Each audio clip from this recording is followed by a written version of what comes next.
굉장히 중요한 부분이고 한 번쯤은 언급을 하고 넘어가야 하는 부분인데도 불구하고 많은 언급이 되어 있지 않은 것이 굉장히 아쉬운 그런 부분들이 이제 음란물에 대한 부분인 것 같아요. 이 음란물이 얼마나 해악이 있는 것인지를 먼저 언급을 하고 제가 이제 조금 위로해드리는 차원으로 이제 해야 될 것 같아요. 왜냐면 우리가 이제 그 편의점에 이제 담배를 이렇게 진열되어 있는 것을 제가 이제 보니까 그 담배값 그 표면에 엄청나게 자극적인 그런 사진들이 있더라고요. 그래서 담배를 피면 이렇게 될 수 있다. 이렇게 폐암으로 사망할 수 있다. 이런 막 경고 문구도 되어 있고 이런 것들이 이제 필수적으로 이제 되어 있잖아요. 그래서 담배를 당신이 사는 것은 자유이지만 담배를 폈을 때 이런 결과가 일어날 것을 이제 인지는 해라라는 것이죠.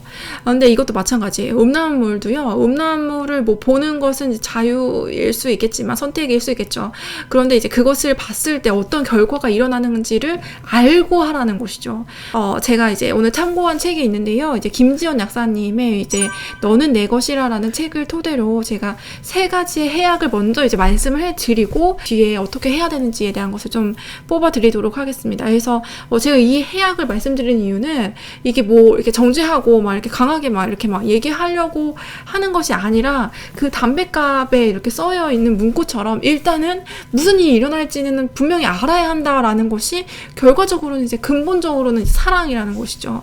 그래서 제가 이제 말씀을 드리는데요. 생각보다 되게 충격적일 수 있는데 음란물 시청은 이제 첫 번째로는 성적 충동을 감소시키는 것이 아니라 오히려 증가시킨다고 합니다. 그래서 여러분들 이 음란물을 시청을 해서 만약에 성적 충동이 감소가 된다면 이 음란물 중독과 이 성범죄사 사이에 이제 관련성이 없어야 하잖아요. 근데 오히려 굉장히 밀접한 관련이 있다는 연구 결과가 있다는 것이죠. 그래서 이 음란물을 접촉하는 빈도수가 높을수록 이 폭력성도 증가하고 성범죄자가 양산이 된다라는 것입니다. 그래서 내가 음란물을 만약에 시청을 한다면 그럴수록 내 성적 충동이 더 증가되는구나 라는 것을 알고 보라는 거예요. 자, 그리고 두 번째는요. 이게 정말 더 충격적인 상황인데 음란물은 뇌를 망가뜨리고 그리고 성기능 장애를 유발한다는 결과가 굉장히 많이 있습니다. 그래서 이 책을 참고하시면 정말 더 많은 내용들을 볼 수가 있겠는데요. 제가 이제 간단히 말씀드리면 포르노를 정기적으로 시청한 사람들의 되뇌 피질의 뭐 29%가량을 차지하는 전전두엽 피질에서 손상이 발견이 되었다고 해요. 그런데 이 부분이 손상되면 이런 결과들이 일어난다고 하는데 충동을 조절하지 못하고 그리고 강박적 행위, 의지력 약화, 우울증 그리고 발기 부전 등이 나타나기도 한다라는 것입니다. 그래서 이게 사실은 인터넷 게임보다 더 중독성이 있다라는 연구 결과들이 나오고 있다고 합니다. 그래서 이런 분들은요 정상적인 감수성이 감소가 되고 그리고 성 기능까지 약화될 수 있다. 그래서 내가 음란물을 시청을 하는 게 단순히 그냥 뭐 이렇게 즐기는 호기심 이런 정도가 아니라 내 뇌까지도 망가질 수 있고 나의 성기능 장애까지도 유발할 수 있다는 생각을 염두에 두고 이제 선택을 하라는 것이죠. 자, 그리고 이제 마지막 3번째의 해악은 무엇이냐면 음란물은 건강한 질적인 관계를 파괴한다는 것입니다. 이게 무엇이냐면 이제 연구 결과를 통해서 봤을 때 이제 기혼자일 경우에는 이제 결혼의 질이 이제 낮아진 것으로 이제 확인이 됐고요. 그리고 이제 젊은이일수록 이제 연인한테 헌신하는 그 헌신도도 낮았다고 합니다. 근데 이 이제 3번째 부분에 대해서 이제 제가 더 설명을 해드리면서 이제 어떤 이 방법적인 측면을 좀 말씀을 드리려고 하는데요.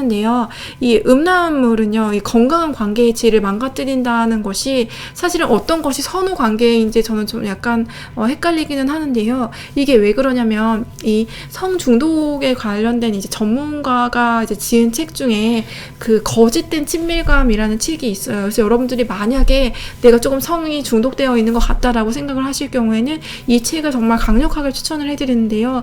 이 책에 보면요, 이 성중독자들의 특징을 봤을 때 이게 진정한 관계를 맺는 그 친밀감을 누리는 것이 조금 이제 부족하다라는 것이 이제 핵심적인 문제라는 것이죠. 이게 뭐냐면요, 이제 성이요, 큰 범위 내에서는요, 이제 관계를 말하고 있는 거잖아요. 그래서 건강한 관계를 위해서 하나님이 우리에게 성을 주신 건데 이 성을 잘못된 방식으로 사용하고 있는 거죠. 대용품으로 사용하고 있는 것이 이제 음란물인 거죠. 그렇기 때문에 우리가 잘못된 대용품을 자꾸 사용했을 때는 진짜 관계의 질이 자꾸 낮아질 수밖에 없다는 것이에요. 근데 우리가 생각을 해보면 왜 진짜 관계는 피하고 이런 자꾸 거짓된 관계 속에서 나의 삶의 위로를 얻으려고 하는 것일까요? 왜 여기에 중독이 되는 것일까요? 잘 살펴보면 여기에 깊은 뿌리에는 사실은 이제 회피가 있을 수 있고요. 그리고 나의 진짜 모습을 인정하지 못하는 그런 어떤 심리적인 문제가 있을 수 있고요. 그리고 건강한 관계를 이제 잘 맺어보지 못했던 경험들도 있을 수 있고요. 그리고 이제 가장 중요한 것 중에 하나가 어떤 그 가면을 쓴 관계를 계속 추구한다는 것이 있어요. 그래서 가면이라는 것이 무엇이냐면 제가 예를 들면요. 제가 이제 유튜브를 찍을 때 저의 어떤 평소 표정과 평소 말씨와 어떤 평소 스타일로만 유튜브를 찍겠습니까, 여러분들? 그죠? 가장 이제 가지런한 모습으로 좀 단정하게 찍으려고 하겠죠. 이 모습은 제가 100% 제가 이제 가면을 쓰지 않은 모습이라고 보기는 어려워요. 그러니까 어느 정도는 저도 이제 뭐 감출 거 감추고, 그죠? 이렇게 한다는 것이 제가 우리 뭐 남편한테 보여주듯이 저의 막 적나라한 모든 막 장단점을 이 유튜브에 막 쏟아내지는 않는다는 것이에요. 그러니까 뭐냐면, 그러니까 우리가 어떤 사회적인 관계를 할 때는 어쩔 수 없이 가면을 써야 하는 부분들이 있지만, 이런 어떤 성 중독이 되신 분들일수록 이런 가면을 어느 관계에서도 잘 벗지 않는다는 것이에요. 그래서 깊은 외로움 속에 갇혀 있는 것이죠. 자기의 진짜 모습을 드러내려는 어떤 위험을 감수하지 않는 것이죠. 왜냐면 그것이 굉장히 고통스러운 과정일 수도 있는데 이제 그것을 피하기 위해서 자꾸 이런 것에 이제 중독이 된다는 것입니다. 크리스천일수록 더 여기에 중독이 될 수 있어요. 왜냐면 크리스천이 가져야만 하는 그런 이미지의 압박감이 더 있을 수도 있거든요. 그래서 그런 이미지를 유지하기 위해서 자꾸만 이제 내가 아닌 이제 다른 사람이 되는 것이 있을 수가 있겠죠. 그래서 겉으로는 굉장히 막 윤리적인 것처럼 행동을 하지만 사실 속으로는 혼자서 이제 음란물을 섭취하고 약간 이런 식으로 발전이 될 수가 있다는 것이에요. 그래서 내가 음란물 유혹에 쉽게 빠지는 사람이다라는 생각이 드신다면 나의 어떤 질적인 지금 관계가 문제가 있다.